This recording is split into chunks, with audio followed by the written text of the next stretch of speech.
আশা করি সবাই অনেক অনেক ভালো আছেন। বরাবরের মতো আপনাদের মাঝে আমি আরেকটা নতুন টপিক নিয়ে আসলাম, যে ইউটিউবের নতুন আপডেট। তো আমার চ্যানেলটি সাবস্ক্রাইব করে সাথে থাকুন ইউটিউবের নতুন নতুন সমস্ত কিছু দেখার জন্য বা শোনার জন্য।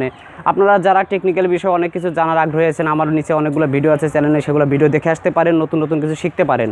তো বন্ধুরা, ইউটিউবে দুইটি আপডেট আসছে, যে আপডেটের কথা না বললেই নয়। প্রথম আপডেটটা আসছে হচ্ছে আমরা এক চ্যানেল থেকে যখন অন্য চ্যানেলে আমরা চ্যাটিং করতে পারতাম, এসএমএস করতে পারতাম, সেই সিস্টেমটি কিন্তু ইউটিউব থেকে এটা বন্ধ করে দেওয়া হয়েছে।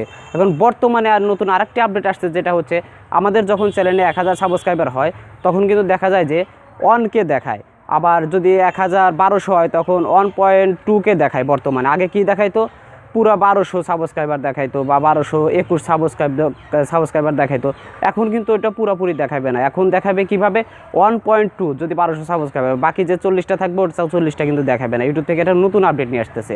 তো এরপরে আরও কিছু আপডেট নিয়ে আসতেছে, যাদের 1000 সাবস্ক্রাইব পূরণ হয়নি তাদের কিন্তু ওই মানে যারা লাইভ স্ট্রিম করেন, যারা লাইভ স্ট্রিমে ভিডিও ছাড়েন বা লাইভে আসতেছেন ভিডিওতে, তারা এই লাইভে আসলে পারে সমস্যা হতে পারে। কারণ 1000-এর নিচে সাবস্ক্রাইবার থাকলে লাইভে আসতে পারবেন না।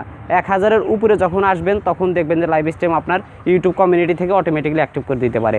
আরেকটি কথা, 1000 সাবস্ক্রাইবার হলে কিন্তু আপনাদের অটোমেটিক কমিউনিটি অপশন অন হতে পারে। আর এই কমিউনিটি অপশন অন হলে কী করতে পারবেন, আপনাদের পুরাতন যে ভিডিওগুলো আছে ওগুলো বুস্ট করে সামনে আনতে পারেন। তো এটা ফ্রিলি বুস্ট, যে আপনি যেগুলো ভিডিও নিচে কেউ দেখেনি সেটা যদি সামনে আনতে চান তাহলে এটা কমিউনিটির মাধ্যমে আপনার আনতে হবে। তো A to Z যদি জানতে চান, শিখতে চান, আমার চ্যানেলের সাথে জুড়ে থাকুন, আমি আপনাদের সাথে আছি।